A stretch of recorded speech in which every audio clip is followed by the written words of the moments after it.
So when we spoke last time in August, absolutely, the European Union had just released a major statement about how it was trying to push forward for the JCPOA.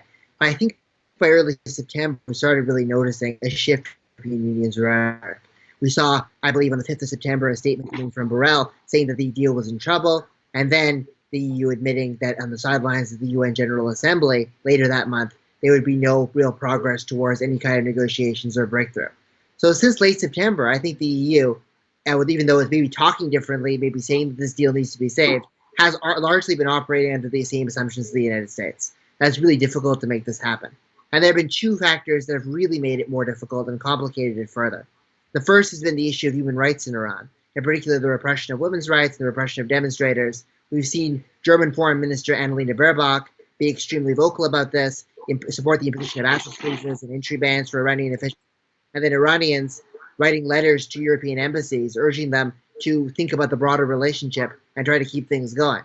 And the second has been obviously Iran's supply of drones, and now potentially, though it hasn't been confirmed yet, ballistic missiles of a 300-kilometer radius to Russia.